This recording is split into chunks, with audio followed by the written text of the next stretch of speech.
या सेक्शनमध्ये आलेलो आहोत. प्रभू आमचा महान आहे, त्याला त्याची उपकार स्तुती जेवढी करेल तेवढी खूप आवडते आणि म्हणून स्वर्गामध्ये 24 तास प्रभूची स्तुती आराधना चाललेली असते. हालेलुया. आणि देवाचं गौरव करत आहे. म्हणून खाली पृथ्वीवरती येलो की आपण त्याची जी मंडळी आहे, त्याची जी वधू आहे, आपण त्याच्या नावाला खरोखर मान महिमा धन्यवाद देऊया. आपण प्रभूच्या हाती स्वतःला स्वाधीन करूया. स्वर्गीय प्रभू, आम्ही पुन्हा एक बार धन्यवाद देतो. हालेलुया. प्रभू तुझी स्तुती असो, कारण तू स्तुतीस पात्र असा आमचा जिवंत परमेश्वर आहे. आणि असा जिवंत परमेश्वर आमच्या आराधनाला लाभलेला आहे, त्याबद्दल खरोखर आम्हाला आनंद होतो. आणि म्हणून प्रभू यावेळेस तुझी स्तुती प्रशंसा करत असताना तो आम्हाला आपल्या आत्म्याने चालव. येशूच्या नावाने.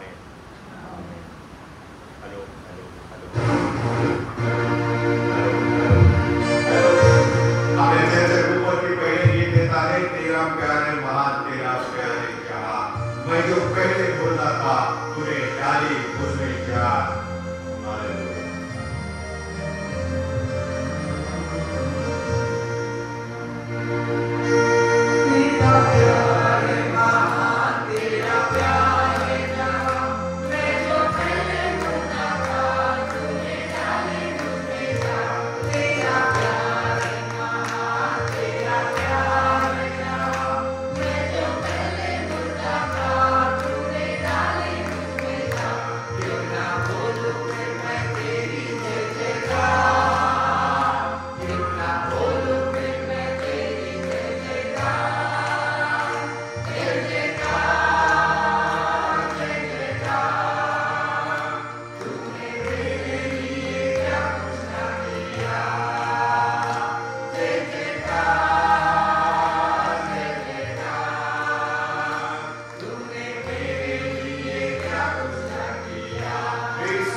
स्वर्गाचं दार उघडं व्हावं आणि म्हणून आपण त्याच्या नावाची स्तुती करूया. करूया, त्याच्या नावाचा आपण जय जयकार करूया. आपल्या चर्चच्या ग्रुपवरती दुसरं गीत येणार आहे, जय जय प्रभु यीशु की, जय जय प्रभु यीशु की. हमको बचाने आया जगत में, उसकी स्तुति करो.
यावेळेस थोडा वेळ शांततेमध्ये उभं राहूया, स्वतःचं जीवन प्रभूला समर्पित करूया. या आठवड्याभरामध्ये प्रभूने जी आमच्यावरती कृपा केलेली आहे, प्रभूने जे आम्हाला आशीर्वाद दिलेले आहे, प्रभूने जे आम्हाला सहाय्य केलेले आहे, त्याची दया आणि करुणा आमच्यावरती विपुल होती. आणि म्हणूनच त्याने आज त्याच्या उपासना मंदिरात आम्हाला आणलेला आहे. आपण सर्वजण मोठ्याने देवाची स्तुती आराधना करूया. आपापल्या शब्दामध्ये आपण 2 मिनिटाची प्रार्थना प्रभूला सादर करूया. उपकार स्तुतीची प्रार्थना. यावेळेस प्रभूजवळ आपण काही मागणार नाही, फक्त त्याला धन्यवाद देणार आहोत. धन्यवाद येशू.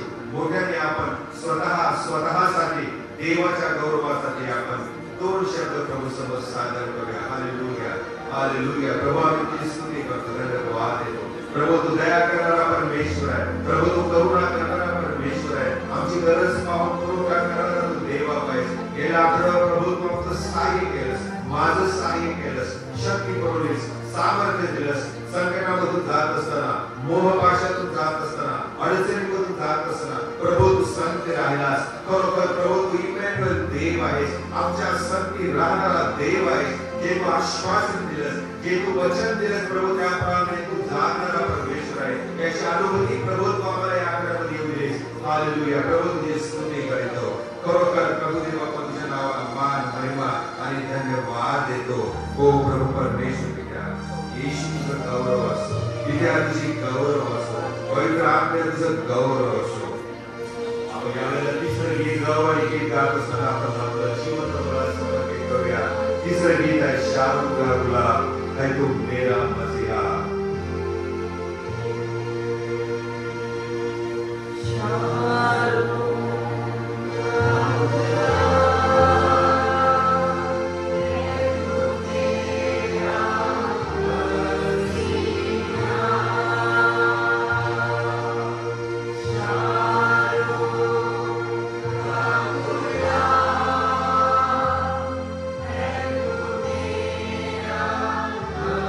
See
तुझ्या मस्तकामधून जे रक्त वाहिलं त्याने परमेश्वर पित्या आमच्या पातकांची शुद्धी झाली. प्रभू आम्हाला नवीन जीवन प्राप्त झाले. स्वर्गाचं दार प्रभू तू आमच्यासाठी उघडं केलंस. जे जीवनाचं पाणी प्रभू जे तू जिवंत असताना आम्हाला देऊ इच्छित होतास तेच प्रभू आजही देण्यासाठी तू उत्सुक आहेस. प्रभू त्या तुला आमच्या जीवनामध्ये स्वीकारावं. परंतु आपल्या वचनामध्ये म्हणतो जो पण हे पाणी पिईल तो पुन्हा कधी तहानेला राहणार नाही. हो परमेश्वर आम्ही आध्यात्मिकतेचे तहाने आलेले भोगलेले आहोत. प्रभू देवा आम्ही ती भूक शमवण्यासाठी नाना विविध प्रकारे प्रयत्न करतो. परंतु जर प्रभू आम्ही तुला आमच्या अंतःकरणामध्ये घेत नाही, तुला जर आम्ही आमच्या अंतःकरणामध्ये स्थान देत नाही तर प्रभू देवा आमची तहान शिववली जाणार नाही, आमची भूक भागवली जाणार नाही. कारण जीवनी भाकर तूच आहे, जीवनी पाणी तूच आहे. आणि म्हणून त्या येशूला आम्ही आमच्या अंतःकरणामध्ये आज आव्हान देतो. प्रभू आमच्या अंतःकरणाची हृदयाची दार प्रभू आम्हाला उघडतो. प्रभू तू ये प्रभू आम्हामध्ये राहा. प्रभू येशू तुझ्याच नावात मागतो म्हणतो आहे. आमेन.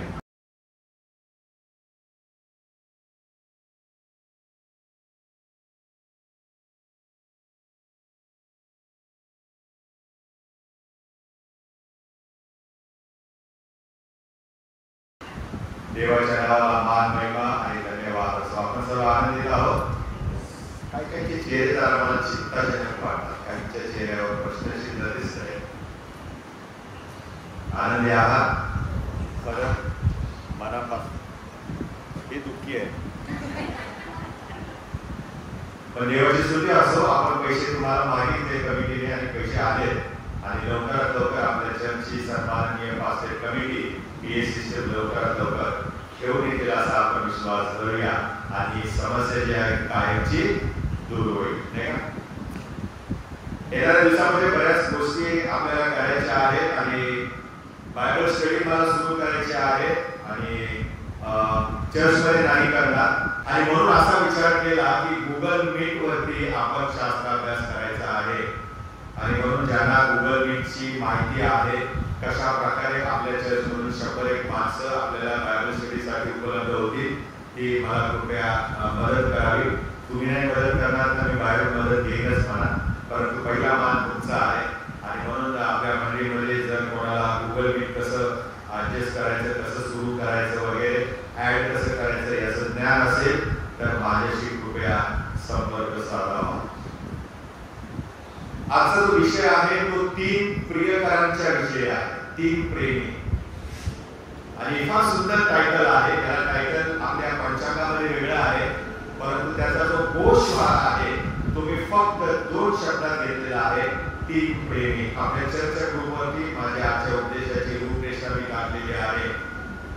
एका काय झालं, एका ईश्वर विज्ञान शाळेत म्हणजे सेमिनरीमध्ये शिक्षण घेतलेल्या एका व्यक्तीला जो ग्रॅज्युएट होऊन गेला होता त्याला सेमिनरीने अनुभव प्रगट करण्यासाठी आणि असलेल्या विद्यार्थ्यांचा एक शिबिर घेण्यासाठी आमंत्रण दिलं.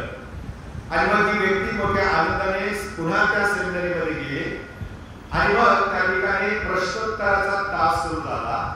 तेव्हा एका विद्यार्थ्याने त्यांना विचारलं की सर तुमच्या मनावर प्रभाव पाडणारा असा कोणता विचार तुम्हाला श्रेष्ठ वाटतो? तुम्ही जे अभ्यास केला, तुम्ही जे ईश्वर विज्ञान शाळेमध्ये शिक्षण घेतलं, थिओलॉजीचा अभ्यास केलेला आहे, या सगळ्या अभ्यासामधून एक कुठला विचार तुमच्या मनावरती प्रभाव टाकणारा झाला सांगा. आणि मग त्या व्यक्तीने म्हटले येशू माझ्यावर प्रेम करतो हे मला ठाऊक आहे कारण बायबल तसे मला सांगते. हा विचार माझ्या मनावर भला मोठा प्रभाव टाकून गेला. Jesus loves me, this I know for the Bible says so. खरोखर आमच्या जीवनामध्ये जर आम्हाला हा प्रश्न कोणी विचारला की एवढे वर्ष तुम्ही ख्रिस्ती म्हणून राहिला तर या ख्रिस्ती विश्वासामध्ये तुमच्या जीवनावरती प्रभाव टाकणारा असा कोणता विचार तुमच्या मनामध्ये आलेला आहे? आम्ही काय उत्तर देणार? बाप्तिस्मा झाला, प्रभू भोजन घेतो, दर रविवारी चर्चला जातो, डोनेशन देतो, काय सांगणार आहे? आम्ही 10 जणांचे YouTube वरती मेसेज ऐकतो, काय आम्ही त्या लोकांना आम्ही काय उत्तर देणार आहे? आणि या सरांनी सांगितलं, येशू माझ्यावर प्रेम करतो ना, हे सर्वात श्रेष्ठ आहे, हे सर्वात श्रेष्ठ आहे.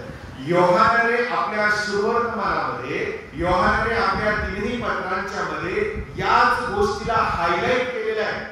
देव कसा प्रेम करतो, देव कसा प्रीती आहे, हे त्यानं या ठिकाणी सखोल अभ्यास केलेला आहे. आणि म्हणून देवाच्या वचनाचा आम्ही खूप अभ्यास करू प्रियानो, थिओलॉजीचा अभ्यास करू, सेमिनरी मध्ये जाऊ, डिक्शनरी तपासून चालू, पारंगत होऊ, तत्वज्ञानी होऊ. पण त्यापेक्षा देव माझ्यावर प्रेम करतो, एवढं प्रेम करतो की त्याने स्वतःचा पुत्र, मुलगा माझ्यासाठी दिला. हे सर्व श्रेष्ठ आहे. This is the greatest thing that my Lord has done for me. Yes. आणि म्हणून प्रियानो, या देवाच्या प्रेमामध्ये आम्ही गुंतले गेलेलो आहे. देव प्रथम आमच्यावरती प्रेम करतो आणि म्हणून आम्ही त्याच्यावरती प्रेम करतो. प्रियानो, देवाने आम्हाला निवडलेला आहे, म्हणून आम्ही त्या देवाला आमचा आराधनासाठी योग्य असा देव म्हणून आम्ही निवड केलेली आहे. आणि म्हणून आम्ही जे देवावरती प्रेम करणारे आहोत, आम्ही जे एकमेकावरती प्रेम करणारे आहोत, आम्ही जे या जगावरती प्रेम करणार आहे, त्या आम्हाला देवाच्या वचनातून देवाच्या प्रेमाविषयी साक्ष कशा प्रकारे मिळते याकडे आपण थोड्या वेळेमध्ये लक्ष देणार आहोत. 3 प्रकारची माणसं असतात प्रियानो, 3 प्रेमी असतात. पहिला व्यक्ती आहे देवावर प्रेम करणारा, देवावर प्रेम करणारा. योहानाच्या सुवर्तमान आणि योहानाच्या पत्रामध्ये आम्ही हे पाहतो की योहान देवाच्या प्रीतीबद्दल सखोल असा विचार करत आहे. इंग्रजीमध्ये प्रेम आणि प्रीती या दोन्ही शब्दांना एकच शब्द आहे आणि तो म्हणजे लव. आम्ही समजू नये की प्रीती वेगळी असते आणि प्रेम वेगळं असतं. कधी कधी या दोन्ही शब्दांचा मिसळ केली जाते. कधी कधी माझ्याही बोलत असताना कधी प्रीती म्हणेन, कधी प्रेम म्हणेन, त्यामुळे कन्फ्युजन निर्माण होऊ नये. बघा, इंग्रजीमध्ये एकच शब्द आहे लव. काय आहे? LOV, लव आहे. आणि म्हणून देवाने आमच्यावर जे प्रेम केलेलं आहे, देवाने आमच्यावरती जी प्रीती केलेली आहे, त्या प्रीतीचा सखोल विचार हा योहान करत आहे. आणि शेवटी तो एका निर्णयापर्यंत आलेला आहे आणि ते म्हणजे देव प्रीती आहे. That's it. काय बोलला तो? देव प्रीती आहे. वचन 7 येथे देवाचा स्वभाव आम्हाला दिसून येतो. असं म्हटलेलं आहे, कारण प्रीती देवापासून आहे. ही अलंकारिक भाषा आहे. या ठिकाणी जर मी असं म्हटलं कारण प्रेम देवापासून आहे, तर आमच्या मनामध्ये वेगळेच विचार यायला लागतात. तरुण तरुणीचं प्रेम, पती पत्नीचं प्रेम, आई वडिलांचं लेकरांच्यावरती प्रेम, लेकरांचं आई वडिलांच्यावरती प्रेम. परंतु प्रीती म्हटल्यावरती असं वाटतं की देवच प्रीती करू शकतो, आम्ही प्रीती करू शकत नाही. ही तफावत नाही प्रिया. कारण प्रेम देवापासून आहे, प्रीती देवापासून आहे. लव इज गॉड असं इथं लिहिलेलं नाही. प्रेम देव आहे असं म्हटलेलं नाही, तर देव प्रेम स्वरूप आहे, देव प्रीती आहे. आणि हे स्पष्टपणे योहानाने लिहिलेलं आहे. देव बाप हा मूलतः प्रेमळ स्वभावाचा आहे.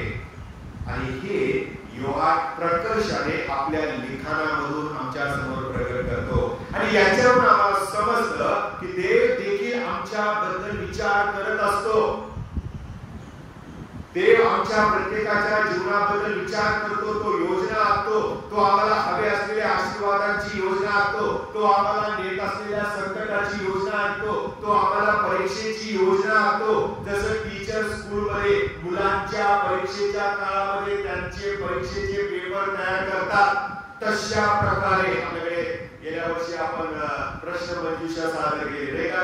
आणि ती करत असताना त्याच्या मागे प्रश्न पत्रिका तयार करण्यात आले होते. तुम्हा सगळ्यांना डोळ्यासमोर ठेवून दिलेली आज्ञा, दिलेली पुस्तकं लक्षात घेऊन त्या प्रकारे त्या पेपरची आखणी करण्यात आली होती, मार्कांची विभागणी करण्यात आलेली होती.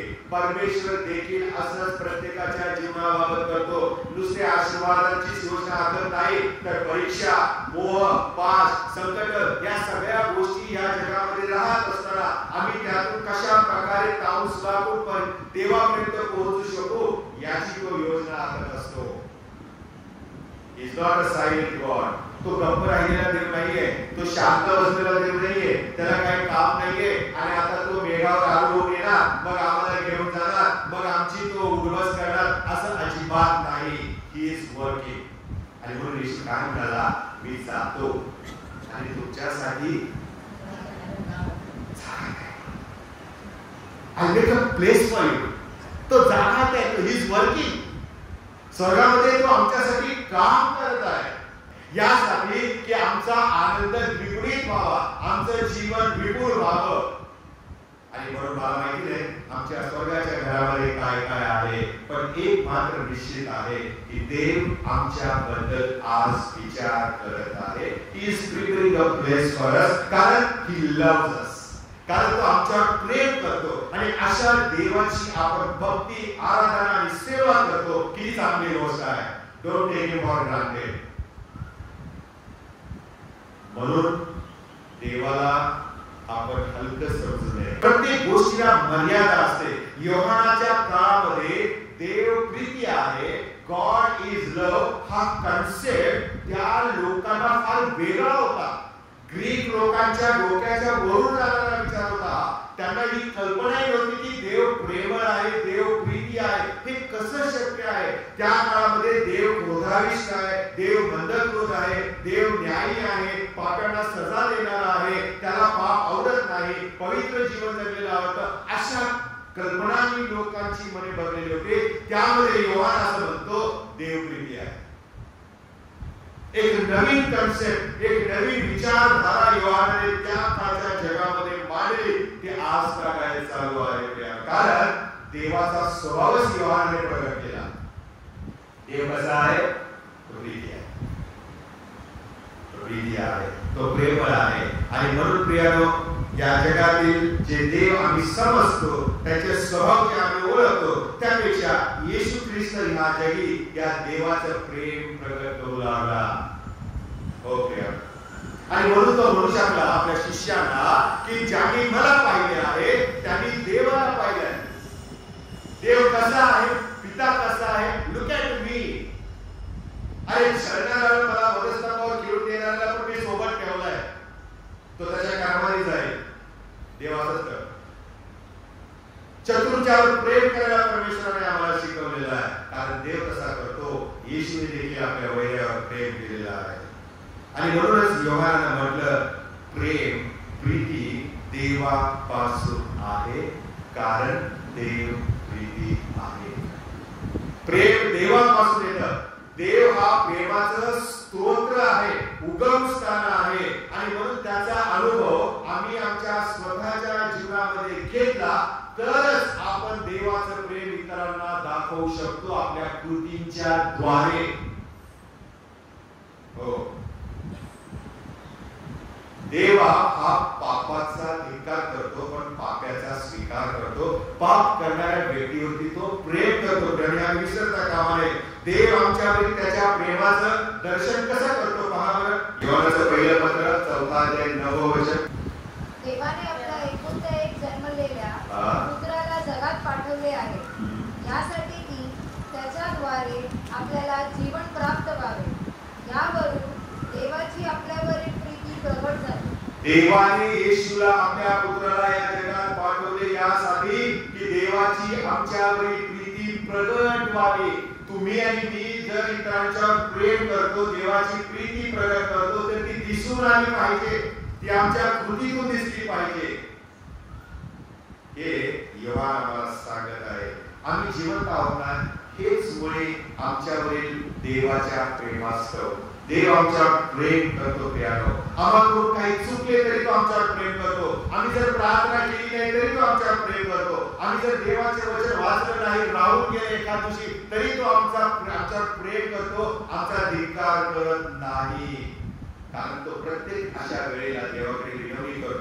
हे बाबा हिला याला क्षमा कर, कारण हा काय करतो हे त्याला समजत नाही. ही प्रार्थना फक्त वधस्तंभावर केली आणि संपली असं नाही. तो आजही आमच्यासाठी परमेश्वराजवळ पाऊल काय करतो? रदबदली करतो. तो आजही आमच्यासाठी विनवणी करतो, परमेश्वर राहू दे प्रभू, एवढ्या बाबत त्याला सोड, तिला सोड. जर आपल्यापैकी कोणाला असं वाटत असेल की मी स्वतः खूप वाईट आहे आणि देव खूप चांगला आहे आणि म्हणून मी वाईट असताना देव माझ्यावर प्रीती करणार नाही, तर मग आम्ही चूक करत आहे. आम्ही जर देवाच्या बाबत असा जर समज करून घेतला असेल तर तो चुकीचा समज आहे. कारण काय म्हटलेलं आहे पुढचं वचन वाचल्यावर 10, प्रीती म्हणावी तर हीच, आपण देवावर प्रीती केली असे नाही तर त्याने आम्हावर प्रीती केली आणि स्वपुत्राला आपल्या पातकांचे प्रायश्चित्त व्हावे म्हणून पाठवले आहे. देव आमच्यावर प्रेम करतो. He loves us. आणि म्हणून तो आमच्यावर प्रेम करतो. याचं क्षमा करणारा परमेश्वर आहे. काय आपण देवावर प्रेम करणारी माणसं होऊ शकतो काय? Very simple question. साधा प्रश्न आहे, आम्ही देवावर प्रेम करतो काय? या शास्त्र पाठामध्ये आहे ना 3 वेळा देवाने येशूला पाठवलं असं लिहिलं आहे. वचन 9, वचन 10 आणि वचन 14. या 3 वचनामध्ये देवाने स्वपुत्राला या जगी पाठवले असं लिहिलेलं आहे. परमेश्वर आमच्यावर किती प्रेम करतो यावरून दिसतं प्यारो. देवाने आमच्यासाठी वधस्तंभावर खेळले जाण्यासाठी कुठल्या दूताला पाठवलं नाही, मिखाएलला पाठवलं नाही, गब्रिएलला पाठवलं नाही, कुठल्याही देवदूताला न पाठवता देवाने आपल्या स्वतःचा पुत्र येशूला पाठवलेला आहे. का पाठवलं? 9व्या वचनामध्ये आम्ही वाचतो, त्याच्याद्वारे आम्हास जीवन प्राप्त व्हावे.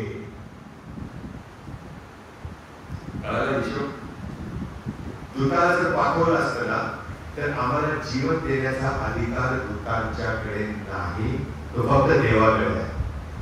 आणि म्हणून आम्हाला या पापमय जीवनातून चांगल्या जीवनात जाण्याचा अधिकार ज्याला आहे त्या येशूला पाठवलेला आहे, यासाठी की त्याच्या वधस्तंभी मरणाने आम्हाला जीवनामध्ये प्रवेश मिळावा. हालेलुया.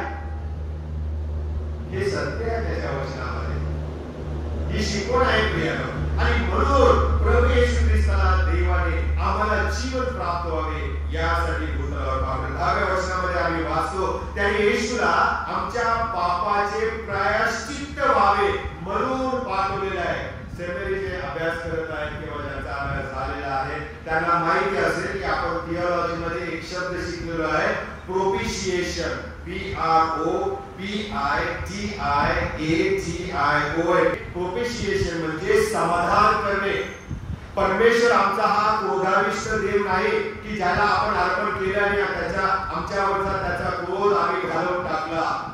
आम्ही देवाच्या पवित्र वचनांचं उल्लंघन केलेलं आहे आणि म्हणून ते पवित्र वचनांचं झालेलं उल्लंघन आम्ही काहीतरी दिल्याने परमेश्वराला समाधान प्राप्त होणार आहे.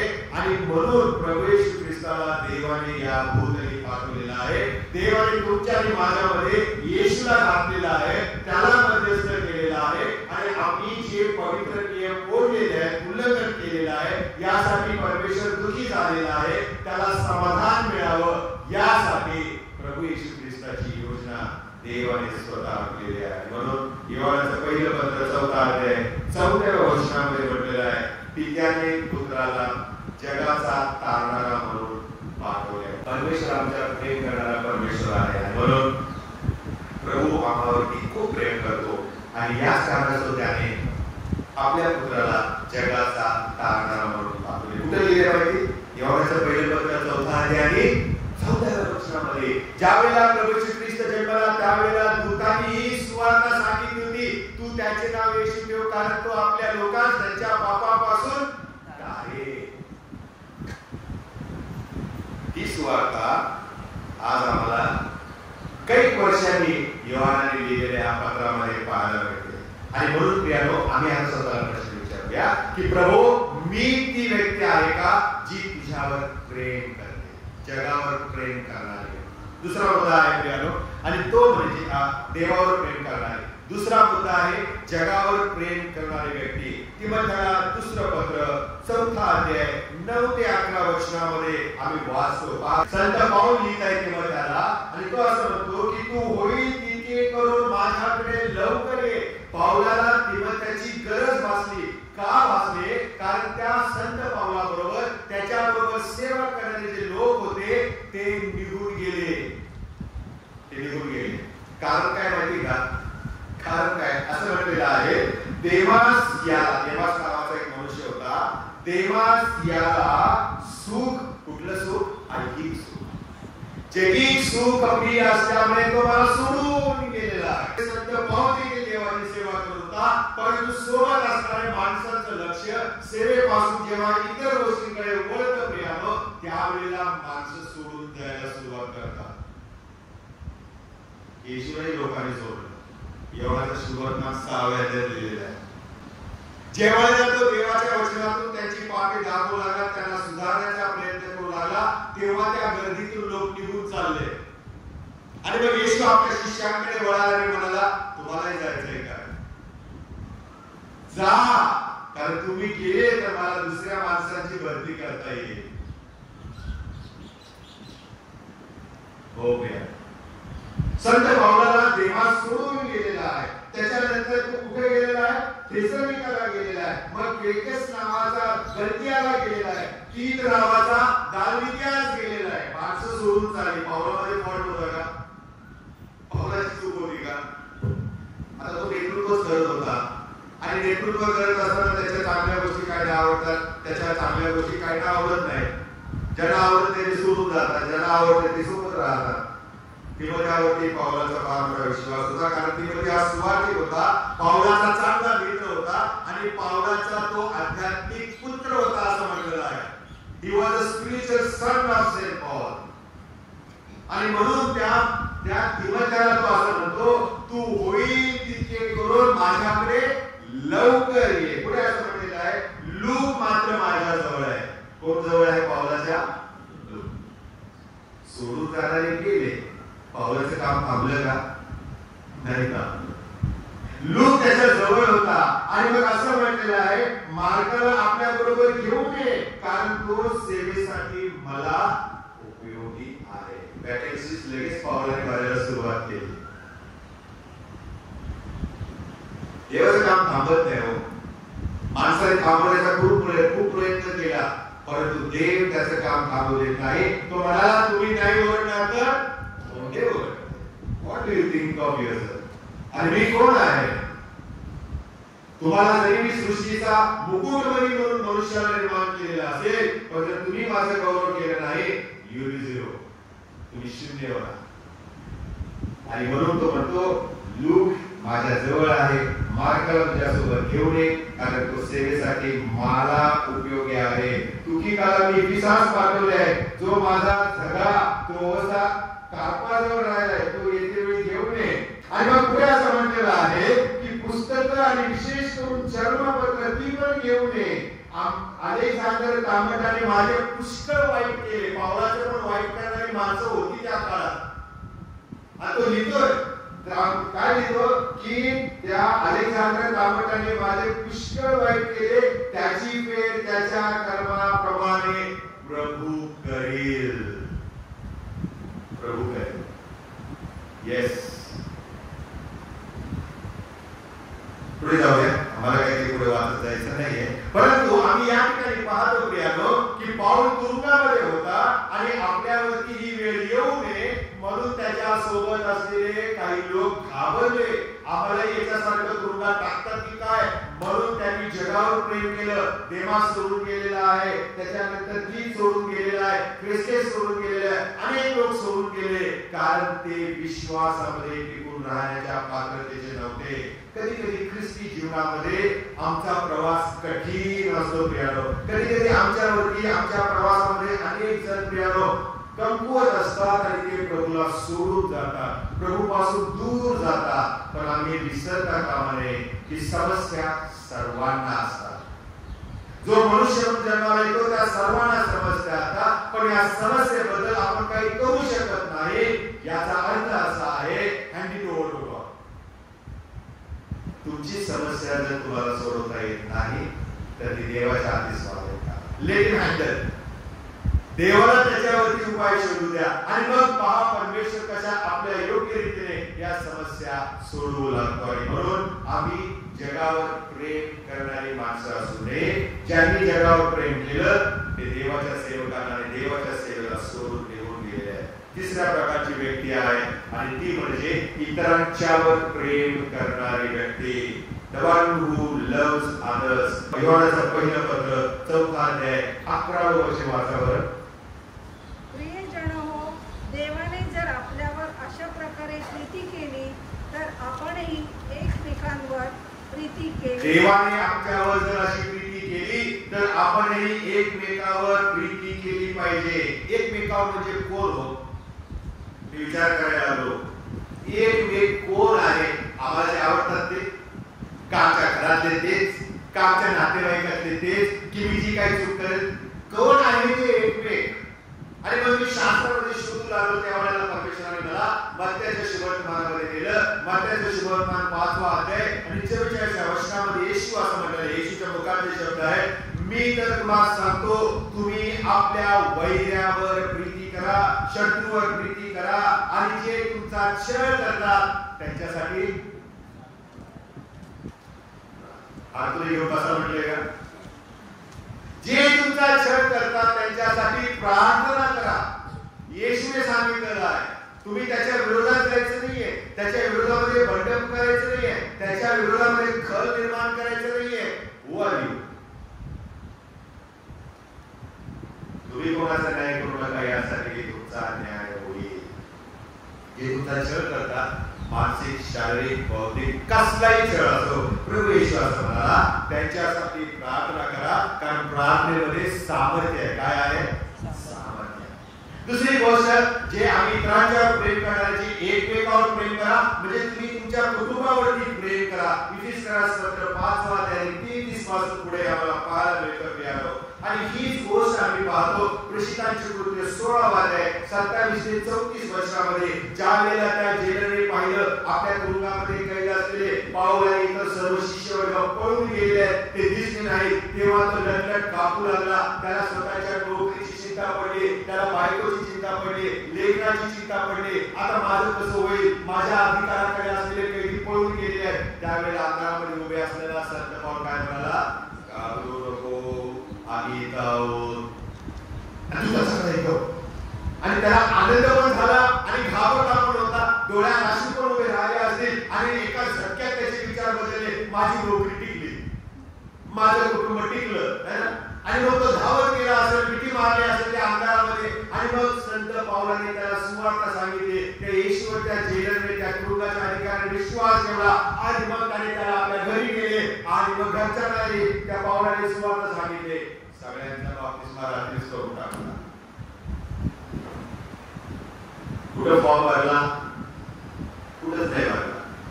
कुठली कमिटी, कुठलं काय, तिथल्या तिथं आवडात उडवला असं. घरामध्ये आवड असायचे ते एवढ्यांच्या तिथल्या तिथेच बाप्तिस्मा देऊन मोकळा. आणि म्हणून प्रियानो, आम्ही असे आहोत का की आमच्या कुटुंबासह परमेश्वराच्या हाती, परमेश्वराच्या सानिध्यामध्ये स्वतःला सादर करणारी व्यक्ती. तिसरी गोष्ट आहे एकमेकावर प्रेम करणारे, म्हणजे आपल्या चर्चवर प्रेम करणारे. फार महत्वाचा विषय आहे. प्रेषितांची कृत्य 2रा अध्याय 44 ते 47 या वर्षामध्ये आम्ही पाहतो की जी मंडळी आहे, या मंडळीमध्ये जे लोक होते, या मंडळीमध्ये जे सभासद होते, त्यांच्या बाबतीमध्ये असं म्हटलेलं आहे ते प्रेषितांच्या शिक्षणामध्ये तत्पर होते. प्रेषित कोण होते? संत पाऊल, संत पेत्र, ज्यांनी मंडळीची स्थापना केली, जे त्यांना देवाच्या वचनातून शिकवत होते, ते जे शिक्षण देत होते त्या शिक्षण घेण्यामध्ये तत्पर असत. त्यांचं शिक्षण घेत होते, इतरांच्याकडे ते जात नव्हते. हा मुद्दा महत्वाचा आहे. चर्च मध्ये हॉटेल नाही आहे, तिकडं नाही आवडले टेस्टी, तिकडची टेस्टी घे, तिकडची नाही आवडली तिकडची टेस्टी घे. ही मंडळी पाहत मिळालो ज्यांच्या मधून संजीवन निर्माण झालेल्या सुवार्ता आमच्यापर्यंत आली, ते त्यांच्यावरती नेमलेल्या प्रेषितांच्या शिक्षण घेण्यामध्ये तत्पर होते. दुसरा मुद्दा महत्वाचा आहे की ही मंडळीचे जे लोक होते ते एकमेकांच्याच सहवासात होते, इतरांच्या नाही. फार महत्वाचा मुद्दा आहे. इतर विश्वास देखील होती प्रियानो, परंतु ज्यांच्याकडून त्यांना शिक्षण मिळत होतं त्यांच्या सहवासात राहिले. जिथे आम्हाला रोवलं गेलेलं आहे, जिथे आम्हाला पेरलं गेलेलं आहे, तेथील संतांच्या सहवासामध्ये ते शिक्षण घेण्यात, एकमेकांना भेटण्यामध्ये तत्पर होते. तिसरा महत्वाचा मुद्दा आहे की जिथं त्यांना परमेश्वराने ठेवलेलं होतं तिथं ते मेजामध्ये सहभागी होते, भाकर मोडण्यामध्ये तत्पर होते. चौथी गोष्ट आहे, ज्या ठिकाणी परमेश्वराने त्यांना एकत्र ठेवलं होतं त्या ठिकाणी ते प्रार्थना करण्यात तत्पर होते. म्हणजे एकत्र येऊन त्या ठिकाणी ते प्रार्थना करत होते. किती सुंदर आहे. आम्ही ह्या चार गोष्टींवर विश्वास करतो का? जिवंत मंडळीचं हे चित्र आहे. जिवंत मंडळीचे हे चार खांब आहेत ज्याच्यावरती मंडळी उभी असते. तुम्हाला मिळत असलेले शिक्षण, तुम्ही एकत्र असलेला सहवास, तुम्हाला मिळणार प्रभुभोजन, भाकर मोडणं, त्या ठिकाणी आम्ही येतो. आमच्या स्वतःसाठी येत नाही, तर आम्ही सर्व मंडळीला प्रतिनिधित्व करतो. प्रभूच्या मेजाजवळ आम्ही सर्व एक होत आहोत. हे त्याचं प्रतीक आहे. आणि चौथा खांब आहे आणि तो म्हणजे आम्ही प्रार्थना करतो.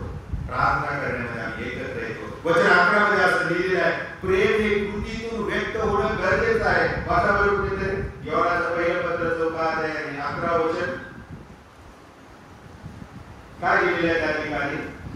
प्रियजन हो, जर देवाने आपल्यावर अशा प्रकारे प्रीती केली तर आपणही एकमेकांवर प्रीती केली पाहिजे. आपणही एकमेकावर प्रीती केली पाहिजे. प्रीती करणे गरजेचं आहे. फक्त शाब्दिक प्रेम नको. तर या संपूर्ण अध्यायामध्ये 4थ्या अध्यायामध्ये 3 वेळा संत योहान आम्हाला एकमेकावर प्रेम करण्यासाठी, एकमेकांच्यावर प्रीती करण्यासाठी सांगत आहे. योहान देवाच्या प्रेमातील व्यावहारिकता पाहत आहे. तो रिलेट करत आहे. जसं आमच्यासाठी देवाने येशूला भूतली पाठवलं, प्रेम केलं आमच्यावर, म्हणून त्याने स्वपुत्राला पाठवलं, तशाच प्रकारे आम्ही देखील इतरांच्यावर प्रेम करताना शाब्दिक नको तर कृतींच्या मधून केलं पाहिजे. आमच्या कृतीद्वारे आम्ही इतरांच्यावर प्रेम करतो दिसलं पाहिजे. आमचं प्रेम नाही, देवाची प्रीती इतरांच्यापर्यंत प्रगट केली पाहिजे. योहान सांगत आहे की साधी गोष्ट, very simple sentence, God is love. देव प्रीती आहे आणि जर तो प्रीती आहे तर आम्ही ती प्रीती इतरांच्यावर करायची. बस. किती साधी आणि सोपी गोष्ट आहे प्रियानो. आम्ही इतरांच्यावर जे देवाने आमच्यावर प्रीती केलेली आहे, जशी केलेली आहे तशी आम्ही इतरांच्यावर प्रीती करावी हे लिहिलेलं आहे. 12 वचन वाचा बरं. देवाला कोणी कधीही पाहिले नाही. आपण एकमेकावर प्रीती करतो तर देव आपल्या काही राहतो आणि त्याची प्रीती आपल्या काही पूर्णत्व पावते. महत्वाचं वचन आहे बरं का, फार महत्वाचं आहे. मी आठवड्यावर याच्यावर विचार करत होतो प्रियानो. याचा अर्थ असा आहे की जर आणि जेव्हा मी इतरांच्यावर प्रीती करतो तर याचा अर्थ असा आहे देवाने माझ्यावर जी प्रीती केली ती प्रीती पूर्ण होते. जर मी इतरांच्यावर माझ्या प्रीतीतून प्रीती करत नाही, प्रेम करत नाही, तर देवाची प्रीती माझ्यापर्यंत येऊन थांबते. ती अर्धवट होते. ती पुढे सरकतच नाही, ती पुढे जातच नाही. ती पुढे जाणार कधी? देवाने माझ्यावर प्रीती केली ती पूर्ण कधी होणार? जेव्हा ती प्रीती मी इतरांच्या वचन सांगतो. म्हणून त्या ठिकाणी संत योहान लिहितो, देव आपल्या काही राहतो आणि त्याची प्रीती आपल्या काही पूर्ण होते. जेव्हा आम्ही एकमेकावर प्रेम करतो. मग आता आपण हा विचार करायचा आहे की हू इज माय नेबर. हे एकमेक कोण आहे? मी इतरांच्यावर प्रीती करतो का? मी जर करत नाही, फक्त शब्दाने करतो, हो तुमच्यासाठी मी प्रार्थना करतो बरं, की आपल्या चर्चच्या व्हॉट्सअप वरती प्रेम शुअर येतं. मी अपमान करत नाही, पण माझी खात्री आहे की जेवढे हे सर्व लिहितात ते नक्कीच त्या व्यक्तीसाठी, त्या कुटुंबासाठी प्रार्थना करत असणार आहे. जर नसली तर तुम्ही करायला लागा. आपण फक्त शब्दाने त्यांना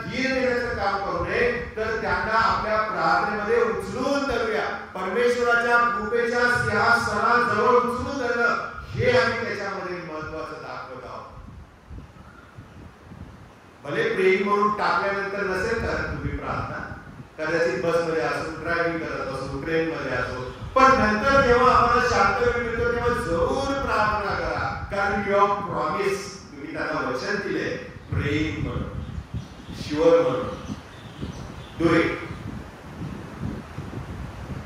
आम्ही प्रार्थनेमध्ये उचलून धरणं गरजेचं आहे, पण त्याचसोबत कृतीमध्ये आम्ही प्रीती व्यक्त केली पाहिजे. कारण देव हा प्रीती आहे. लोकांना कळणार कसं? तो काय भोंगा लावणार आहे का? मी प्रीती आहे. संडे स्कूलच्या प्रोग्रामच्या वेळेला आवाज काढतो ना आपण, देव प्रीती आहे, असं नाही करणार देव. देव आमच्यावर प्रीती करतो हे लोकांना कळण्यासाठी ती आमच्या कृतीतून दिसली पाहिजे. आणि म्हणून देवाने ह्या पापमय जगामध्ये आम्हाला त्याचे प्रकाश म्हणून ठेवलेला आहे, इन्स्ट्रुमेंट म्हणून ठेवलेला आहे, साधन म्हणून ठेवलेला आहे. जशी मी तुम्हाला प्रीती केली तशी तुम्ही एकमेकांवर प्रीती करा. म्हणजे काय होईल? लोकांना कळेल की तुम्ही माझे शिष्य काय आहात. लक्ष होतं का शास्त्रपाठ वाचताना? वाचू दे तिला, वाचू दे त्याला, असं नाही गरज. प्रत्येक शास्त्रपाठ जो वाचला जातो त्याला फार महत्वाचा आहे. त्या तुम्ही एकमेकांवर प्रीती केली म्हणजे लोक ओळखतील की तुम्ही येशूचे शिष्य आहात. बायबल सांगतो बरोबर, बायबल सेज सो. जशी मी तुम्हाला प्रीती केली तशी तुम्ही एकमेकांवर प्रीती करा. शेवटी प्रियानो, या वचनामध्ये योहान अनेकदा म्हणत आहे आम्ही देवामध्ये आणि देव आम्हामध्ये राहतो. वचन 15 पाहावर, येशू हा देवाचा पुत्र आहे असे जो कोणी कबूल करतो त्याच्या ठायी देव राहतो आणि तो देवाच्या ठायी राहतो. He is in me, God is in me and I am in God. वचन 16 काय लिहिलेलं आहे? देव प्रीती आहे. देवाला आपल्याविषयी जी प्रीती आहे ती आपल्याला कळते आणि आपण तिच्यावर विश्वास ठेवला आहे. देव प्रेम स्वरूप आहे आणि जो प्रीतीमध्ये राहतो तो देवामध्ये राहतो आणि देव त्याच्यामध्ये राहतो. आम्ही नित्य देवाच्या प्रीतीत राहणं गरजेचं आहे. आपल्याला बेखाली येथील स्त्री आठवते का? जिने अलाबास्त्र कुपीमध्ये तेल घेऊन सुगंधी द्रव्य घेऊन आले आणि तिने काय केलं माहिती का? आता कोण म्हणतं पायावर होतं, कोण म्हणतं डोक्यावर होतं, कुठे होतं, कोण होतं है ना? त्या वादाला आपण पडायचं नाही कुठे नेमकं होतं, पण होतं शरीरावरती येशूच्या. आणि मग येशूने त्याची तुलना लगेच केली आहे, मी तुमच्या घरी आलो तुम्ही माझा मुका नाही घेतला, मी तुमच्या घरी आलो तुम्ही मला पाय पाणी नाही दिलं. आणि ह्या स्त्रीने केले आणि म्हणून फक्त हिच्या नावाची घोषणा केली जाणार नाही तर हिने जे माझ्यासाठी केलं ते देखील हिचं नाव घेतल्यावरती सांगितलं जाईल. God take cares of what we do for others. आम्ही इतरांच्या बाबतीत जे करतो ना त्याची कदर आणि काळजी परमेश्वर करतो. त्याचं लक्ष असतं आमच्याकडे. आणि म्हणून त्या स्त्रीने ती अलाबास्त्र कुपी प्रवेशच्या मस्तकावर होती. कुपी म्हटले बाटली नाही बरं का, नाहीतर मला बाटली बदा होती त्याच्या डोक्यावर नाही. कुपी म्हटलेली आहे. इजिप्शियन स्त्रीच्या गळ्यामध्ये बघा छोटीशी अशी कुपी असते, छोटीशीच असते. आपल्याकडे जसं ते ऍक्स ते परफ्यूम आलेत ना, स्प्रे आलेत, मोठ्या मोठ्या बाटल्या होत्या, मोठ्या छोट्या झाल्या, आता तर चपट्या आल्यात नाही का, पुरुष लोक पाकिटात ठेवतात. काय काय लांब बाटल्या, छोटीशी बाटली आहे, नुसतं असं करायचं, कुठं लावायचं ते पावसाला गेल्यावरती. तशा प्रकारे ती छोटी कुपी होती प्रियानो.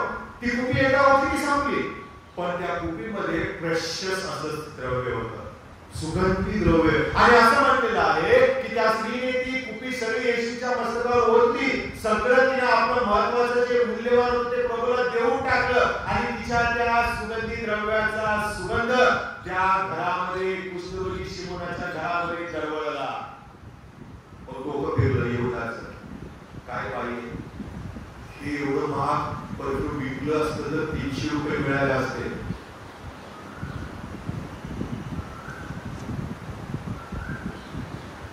काय बोलत नाही पैशासाठी दाखवून जगणारी माणसं असतात, प्रभू त्यांना आशीर्वाद कधीच देत नाही. फ्लरिशिंग हा परमेश्वराचा गुण आहे. आशीर्वाद असा भरून व्हायला पाहिजे. इकडे नका देऊ, तिकडे खर्च करा नको, हे नको ते नको. हो प्रियानो, शास्त्रामध्ये यहूदाचा इस्करियोतला प्रभू येशू ख्रिस्त याच भाषेत बोललेला आहे. प्रियानो, अरे गरीब तर तुमच्याजवळ नेहमीचेच आहेत, त्यांना किती देतात, काय देता तुम्ही? या स्त्रीने तर बहुमोल रत्न माझ्यासाठी देऊन टाकलेलं आहे आणि म्हणून हिची प्रशंसा केली जाईल. जग आहे तोपर्यंत, मंडळी आहे तोपर्यंत. चांगलं करा, तुम्ही नसले तरी तुमचे आठवड लोक करा.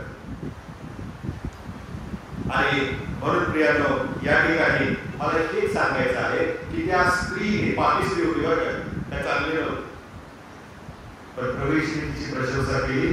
सगळ्या शिष्यांच्या अगोदर तिला प्राधान्य दिले. आणि मग असं म्हटलेलं आहे की ते सुगंधी द्रव्याचा सुगंध जो होता, सुवास होता, तो सगळ्या त्या शिमोन कुष्ठरोग्याच्या घरामध्ये दरवळला. प्रभू येशू ख्रिस्तावर प्रेम करणाऱ्याचं प्रीती अशी दरवळते. तुमच्या आणि माझं प्रेम असं दरवळतं का? तुमच्या आणि माझ्या प्रेमाचा सुगंध या मंडळीमध्ये इतरांच्या पर्यंत पोहोचत आहे का? याचा आपण विचार केला पाहिजे. ते सगळे लोक कुठे होते? देवाच्या घरामध्ये. येशू तिथे होता. जिथे येशू आहे तिथे परमेश्वर आहे. जिथे सानिध्य आहे परमेश्वराचं, या परमेश्वराच्या सानिध्यामध्ये, देवाच्या सहवासामध्ये, देवाच्या घरामध्ये हे सगळे होते, जिथं त्या सुगंधी द्रव्याचा सुवास दरवळत होता. आपण थोडा वेळ स्तब्ध राहूया. आपल्या मनाचं आपण स्वपरीक्षण करूया. मी ह्या जगामध्ये जगत असताना त्या जगातल्या गोष्टींच्यावर प्रेम करतो का? प्रभू मला क्षमा. हे प्रभू, मी तुझ्यावर प्रेम करत आहे का? तर मग जसं तू माझ्यावर प्रेम केलेलं आहेस तसं मी इतरांच्यावर प्रेम करतो का? आणि मी इतरांच्यावर प्रेम करावं काय हे तू आज मला सांगितलेलं आहे. कारण मी पापी असताना तू माझ्यासाठी त्या वधस्तंभावर मरण पावलास. तुम्हाला कवेत घेतलंस, तुम्हाला मिठी मारलीस, तुम्हाला नाश होऊ दिला नाहीस. प्रभू, मी स्वार्थाने नाही तर निस्वार्थपणे इतरांच्यावर प्रेम करून त्यांच्यावरील तुझी प्रीती माझ्याद्वारे प्रगट करावी म्हणून मला सहाय्य कर.